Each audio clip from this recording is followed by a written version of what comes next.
Thank you for that brilliant speech, President Wickremesinghe. And let's dive straight into it, talking about the future of South Asia and particularly, in specific, the relationship between India and Sri Lanka.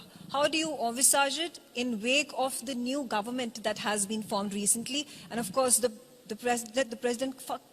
Prime Minister first coming to India, making the first visit to India after his election. No, generally, the President and the Prime Minister make their first visits to India. I don't know whether they were ready to take over the government. But what I have done is, I've spoken with Prime Minister Modi. So when we were in trouble, he all gave us $4.5 billion. With that, on a side, I could handle the economy. Whether it's China or Japan, the rules were stricter for them. And they couldn't give to a country that's bankrupt. One was that because of our trade agreements, and I said secondly because of the neighborhood first policy, we got this money. I don't think many others can, maybe Maldives or any other countries. With that, now we have to, also Sri Lanka, getting out of bankruptcy not sufficient. We also have a deficit in our foreign exchange earning.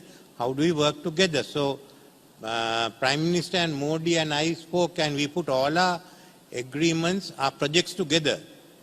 We are going to sell, basically, the idea was that we will sell renewable energy to India.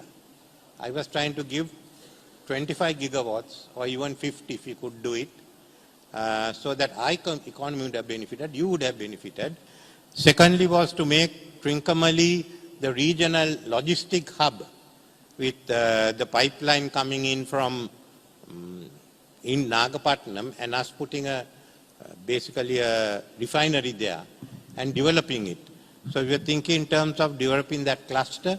Then I was looking at how we can develop this corridor, which could have linked Madurai, the south of Tamil Nadu, up to Trincomalee. So these are the issues that are there. Unfortunately, we seem to be having some problems with the first project. We had the wind power project, but I think that should go through. So let's see what the government works out. I think I also want to take the matter up with the government and say that don't look at these as individual projects, but look at it as one big program which can send us into a $1 trillion economy. We can't do it otherwise. But we go along with India and also with Indonesia. And Thailand, and Bangladesh, we are certainly into it. I also want to understand from you, what is your perspective when it comes to China having massive influence in the subcontinent, and particularly Sri Lanka? Because just a few months ago, we saw those, ships that had been sent by the Chinese on the ports of Sri Lanka, so-called research vessels that had caused concern for India. And then we talk about the 99-year-old Hambantota lease, when we talk about the Colombo port that is at this point of time being built by the Chinese. Are these real concerns that the Sri Lankan regime is looking to delve deeper into? And as far as the survey ships were there, it was being done by China and some others. But I sort of stopped it for the time being to look at it, and then I found that other countries were doing surveys in Sri Lanka and we were not getting the commercial benefit of it, and that we should bring in a law which ensured that we had the commercial benefits and were genuinely commercial events that came along. So I had stopped it, and I was hoping for Parliament to go into it. But even there was a concern that some of the surveys were not commercial. My concerns went even bigger. Even if you are commercial concern, if I don't benefit, why should I allow you to be in my sea? So we had stopped that, and I think it's being reviewed. I don't know what the status is. No, Colombo, what has happened is China has got one of the terminals. The other terminal has gone to Adani. So we'll have both those. Hambantota, I am the one who handled the deal, but Hambantota, they can run a commercial enterprise only. Our Southern Command has to be shifted from Galle, the Navy's Southern Command, into Hambantota, and we already have a brigade headquarters in Hambantota. So, and we are strengthening the anti-submarine capacity of our Navy. I mean, those are steps we are. Okay. We know, far as China, anyone, we all decide what we do, and I think all the countries realize we have a good friendship with India, we have with Japan, we have with China, so we are working with a number of countries in the region. Okay, and talking about the future of India and Sri Lanka relationship.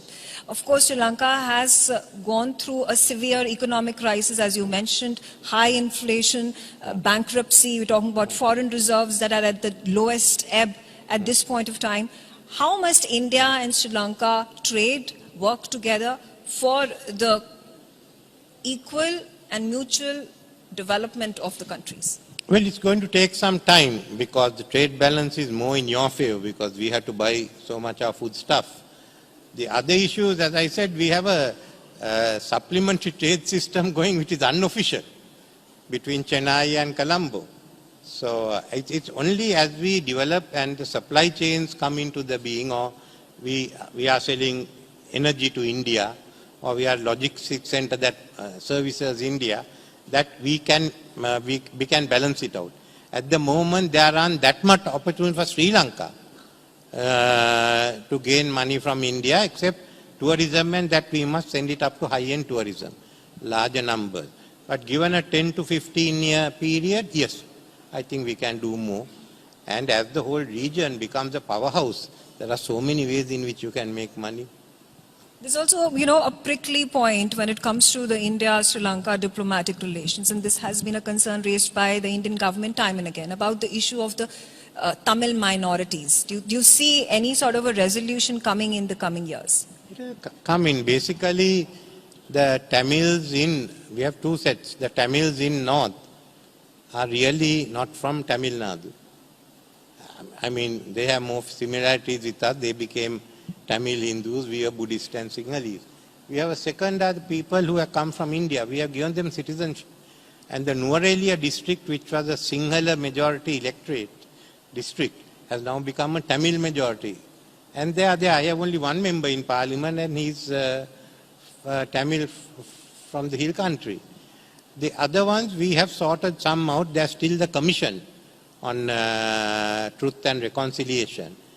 But I don't think those are getting in the way of our relations with India. That's not been a major issue at all. And I hope that this government will be able to, I've done a lot of the preliminary work. I hope the government can step it up. But no, we are getting it on. Have you come to Sri Lanka? I have never, but I would really love to. You must come to Jaffna. That's what Lord Shiva is worshipped in the Hindu Kovils. Lord Vishnu is worshipped in the Buddhist temples. Yes, yes. There are more commonalities than difference. Oh, yes. And yes, absolutely. In our eating habits, everything. We are all a part of the South Indian culture, whether it's Telugu or Tamil Nadu or North of Sri Lanka or South of Sri Lanka.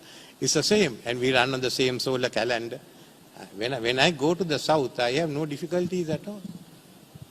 Okay, I'm going to open the floor to my audience members who would really like to ask you a few questions. Yes. We'll come back to you, sir. Yeah.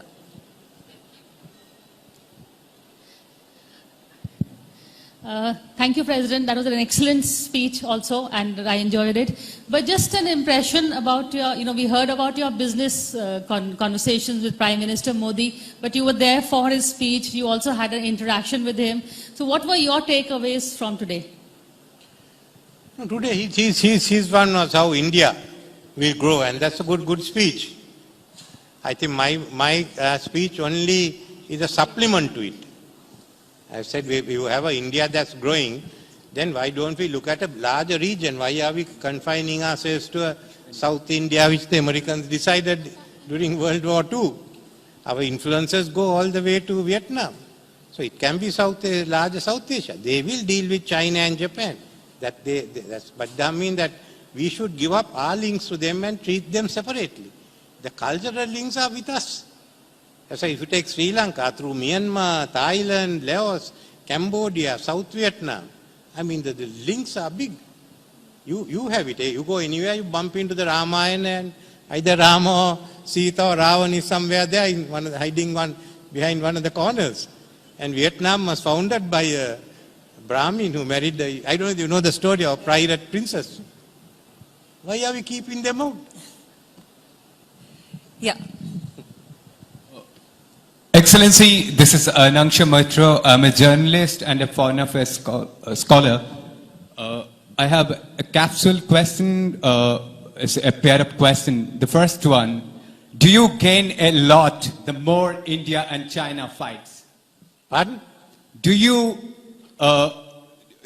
gain a lot whenever the India and China fights because you can negotiate the both?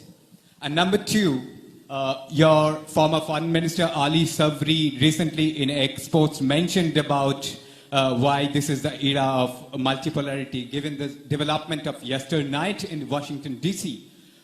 Do you think Sri Lanka is in a position to go to the New Development Bank instead of IMF? Do you call this your recovery is basically the blessings for IMF? I don't think New Development Bank is anywhere close to the IMF. Both the ADB and the Asian Infrastructure Development Bank would be close to it. Now you wanted to know about China and India fighting. Is that what we Yeah, asked? he said, is Sri Lanka benefiting every single time there is a tiff between India and China? Look, India knows how to play the game. No? You are with the Quad, you are with the BRICS. So how can we go and intervene in a fight? You all are playing your game, we are playing our game, right? We all know that. Are there more questions from the audience?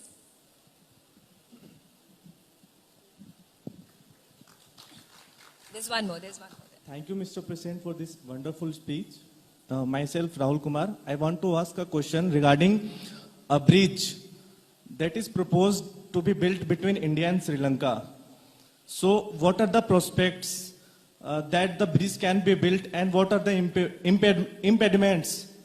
Impediments are that some people in Sri Lanka think that this will get more Indian influence or Indians will come over the bridge. Yes, the whole idea that Indians should come over the bridge. Otherwise, we don't build a bridge. I mean, India is not going to take us over. We can't come and take India over. So I think we have to debate it more in Sri Lanka. But just imagine, you get South India gets Trincomalee as its harbour. And even we can put a new harbour in Colombo. You all can build it instead of Chinese there. So there's no issues. It is just getting over the, I think, I want to have open a discussion in Sri Lanka into all these areas. Kolam, Madurai, Sri Lanka have been common areas. Your first Pallava kingdom, the army was led by a Sri Lankan prince who later on became a king in Anuradhapura, first Tamil kingdom. There's nothing to get frightened about. Okay, on that note, I thank you, President Wickramasinghe, for joining me, and it's a pleasure to speak to you. We are honored to have you on the next forum. A huge round of applause for President Ranil Wickramasinghe. There are two types of religion in the world, Abrahamic and Himalayan. Amongst the Abrahamic, there are conflicts. Himalayans somehow use their brain.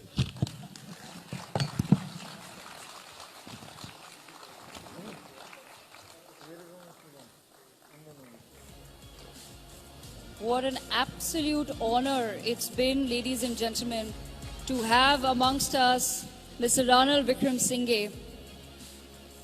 President Sir, we thank you once again from the bottom of our hearts for joining us at the inaugural NXT conclave, sir. Please let's keep the round of applause going for Mr. Ranil Wickramasinghe. Thank you so much, sir, for gracing our stage with your presence.